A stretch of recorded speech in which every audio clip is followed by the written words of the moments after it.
Hey everyone, welcome to the Convo Couch. Today we've got Pete Seligman, co-founder of Alpin and owner, operator and advisor to small businesses. Thanks for coming on today, Pete. Thanks very much for having me. It's great to be here. I've always had a bit of a entrepreneurial view on things. Like when I was a teenager, I played a lot of beach volleyball and was trying to invent ways of building beach volleyball packs that then you could rent out at the beach for people to use and set up, and then trying to think about how that business would work and all the logistics around that. I do a lot of skiing, and one of the things that skiers get annoyed by with snowboarders is that whenever you get on the lift, the snowboard always hangs across everyone's skis because it's strapped in a particular way. Right. So I spent a lot of time with my engineering trying to design a binding that would be able to spin 90 degrees when they get on a lift, so then they can spin in and out. And even when I was an engineer, actually, there was a vacant ground floor of an office building near where we were, and me and a mate of mine spent a fair bit of time putting together a business plan to set up a bar in this vacant ground floor lease. I had a relatively normal upbringing, I guess. Depends what you call normal. But nothing kind of extraordinary. I really enjoyed sports. I played a lot of music. I was relatively comfortable at school, so did well. I was good at maths, and I was good at science and engineering and those things. And my dad and his dad and his dad had all been engineers, so I did engineering. But that's probably the only reason why. And then at the same time, I added a business degree. So I did a dual degree in engineering and business. But it was good. You know, I was a design engineer for a few years. I then decided that the actual technical piece didn't inspire me as much as the people piece. So I wanted to get more involved in people. So the best, most adjacent thing to what I was already doing was project management. And so I moved into that. And then basically got to a point where I wanted to start using my business degree. And it was coincided with a time when Macquarie Bank was investing a lot in infrastructure, which needed engineering skills. So I moved to Macquarie Bank. 2008, 2009, global financial crisis. Everything got very, very boring very, very quickly. So I moved back. I was living in London at the time. Moved back to Australia. Spent a little bit of time with a consulting firm and then moved to Stockland, where I finished up being the National Operations Manager for all the commercial property portfolio.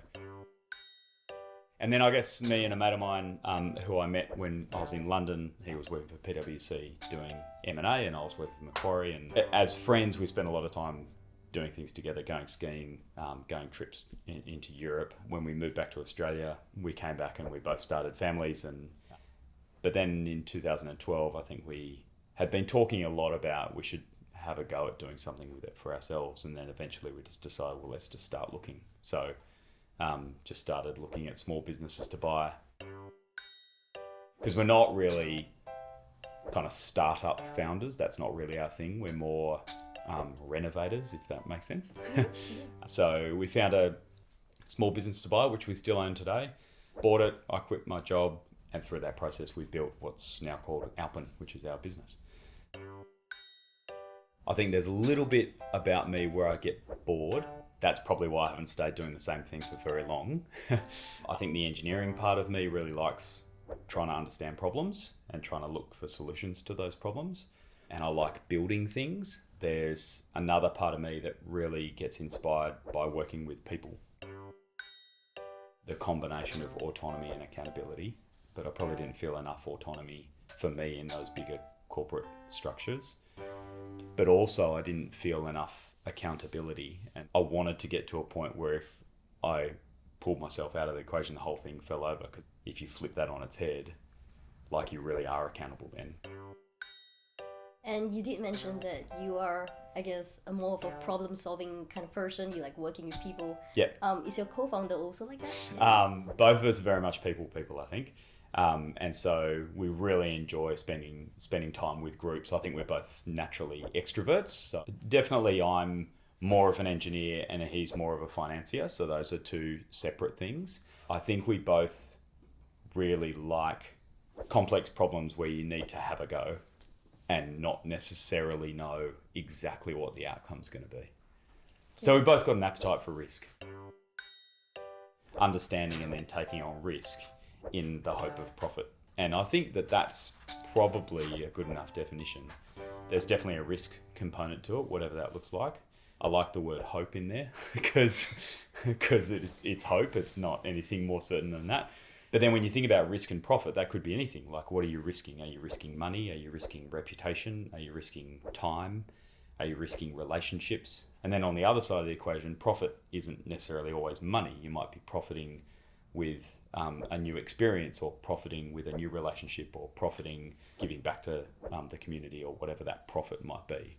But I think the dynamic that's right at the core of it is willing to spend some time understanding the risk of a situation or an endeavor, and then actually willing to take on that risk in the hope that you might get some return for that, whatever that return might be.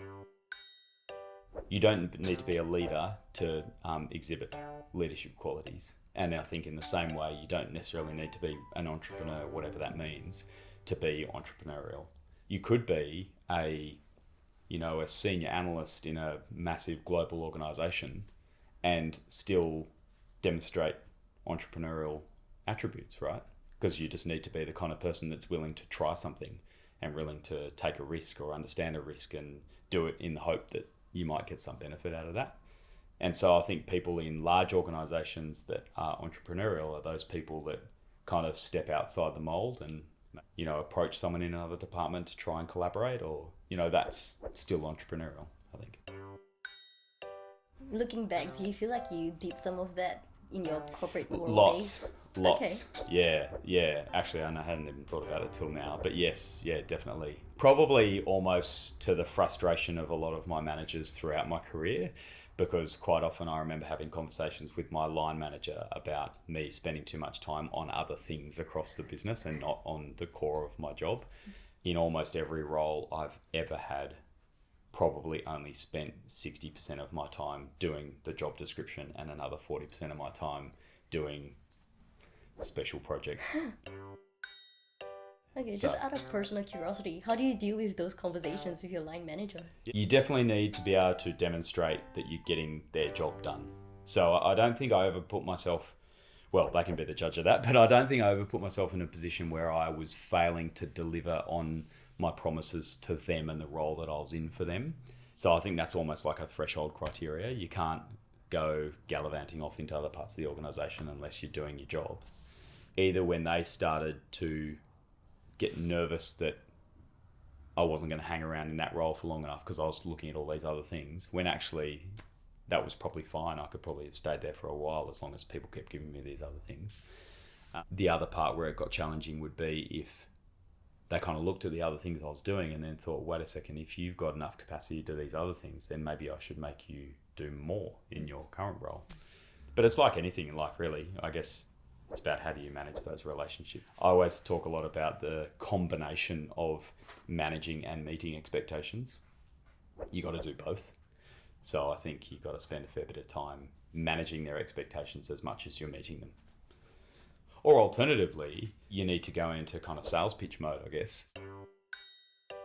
The ability to sell has to be in the kit bag. Like, it's hugely valuable because you do it every day. Like, it doesn't matter what engagement you're in or what conversation you're having, an element of sales will come in at some point, regardless of how obvious it is. So yeah, selling is critical. So have you ever been through a conversation and then thought back and realized, hey, the other person actually sold it quite well to me? I mean, you get pitches all the time, do you, I guess? Yeah. Yes, we do. I really like hearing a good pitch. It was funny, actually, when I met you downstairs, I was scrolling through my LinkedIn feed. I've been, as like a whole bunch of people are, really interested in what's going to happen with TikTok as an app. Mm-hmm. You know, everyone's saying it's going to be the next Instagram and all this kind of stuff. And it's currently got, a huge following in ages 8 to 18. That was what Instagram was, and Snapchat and Facebook. And now they've turned to these big sort of commercial beasts that then businesses are really trying to get in on. A girl from Canada, an 18-year-old girl from Canada, on TikTok, currently has 1-point-something million followers, but she's just started up a LinkedIn profile, and she's got like I don't know, it's something like 320 followers on LinkedIn. And I saw her post. I don't know how many she's done, actually, I haven't checked, but it was a post basically saying, hi, I'm Jade, and I've got 1 million followers on TikTok. I think it's a platform that's going to be really critical over the next however long. And I actually think it's going to be really valuable for business. So I've started up this LinkedIn profile because I want to teach all you guys about this platform. And so she spent some time then effectively pitching TikTok to the LinkedIn audience, which is pretty difficult. It's like walking into a corporate function and selling Smiggle products. Like it's right now, it'd be pretty hard for her to get attention at that. But her pitch was really good. She actually, she said, I'm 18, my sister's 13. We constantly tell our parents what to buy based on the brands that we see online. And we're spending most of our time on this platform. So do you want your brand to be there with us telling our parents what to buy or not? And I was like, it's pretty compelling. Okay. What do you think are some of the key qualities of a good pitch? Really what it all boils down to is trying to understand the audience. And if you can understand the audience and then work out how to translate what you're trying to say into their language, whatever that means. And I guess the engineering side of me again would come back to problems. And if you can demonstrate you're the one that understands their problem better than anyone else, then they're probably going to trust you that you can think about what the solution might be. Where we're at right now with our advisory business, we spend a lot of time trying to think about who is going to be our best customer. And so a lot of the time that we spend in those first few meetings with our customers, we're trying to learn as much about them and their aspirations as they are trying to learn about our skills and experience. If there's not a good fit between us and them, it just won't work. Why they even own the business in the first place, right? So why are you here? Why do you have this business? Was it given to you? Did you found it yourself? Are your intentions now the same as what they were 5 years ago when you started it? There's 3 business partners.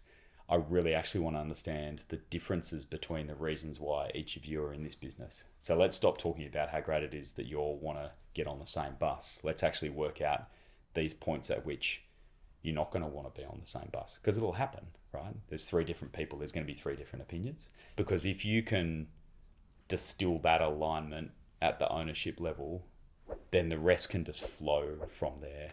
Whether it's a real or perceived misalignment at that level, and that can be a very personal thing, then the business might be okay, but it'd just be clunky, and there'll be things that won't quite work, or conversations that won't quite be as good as what they could be.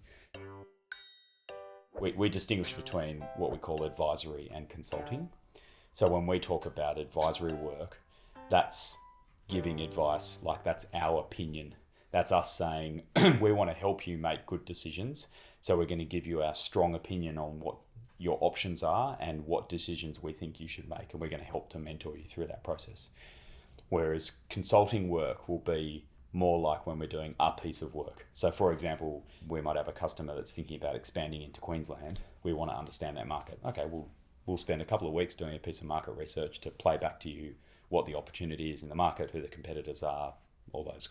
That's a much more technical piece of work, and you still need a good relationship there, but really the judge is going to be whether or not we have the capability and the knowledge and the skills to deliver that product.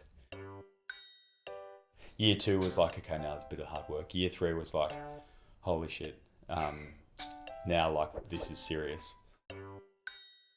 Hey guys, thanks for checking out this episode in a series where we interview business leaders, tech innovators, and startup founders about their business journey, insights, and reflections. If you find value in this, please leave us a comment below, and also like, subscribe, and hit the notification bell. Enjoy!